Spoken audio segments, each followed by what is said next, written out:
সুপ্রিয় দর্শক, আজকে আমাদের মাঝে অতিথি হিসেবে উপস্থিত হয়েছেন বিরাট বড় রাজকর্মচারী।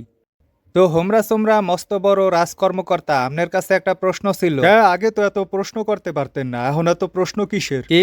আগের রাজার সময় তো কথাই বলতে পারতেন না, ডরে মুত্যা দিতেন।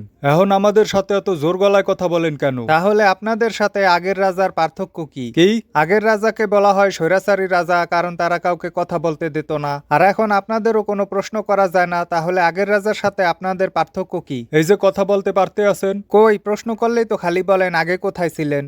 প্রশ্নের উত্তরও ঠিকঠাক মতো দেন না। আপনি স্বৈরাচারের দোসরদের মতো কথা বলতে আছেন। যে আপনাদের সাথে যারা একমত হবে না তারাই স্বৈরাচারের দোসর। অবশ্যই আমরা স্বৈরাচার বিরোধী, সুতরাং আমাদের বিপক্ষে যারা কথা বলবে তারা স্বৈরাচার। কিন্তু রাজার সমালোচনা করার প্রজাদের তো অধিকার আছে। না, এটাই 2+2 = 50। 2+2 সমান তো 4। এই যে দেখছেন, আপনারা সবসময় আমাদের বিরোধিতা করেন, আপনারা স্বৈরাচারের দোসর।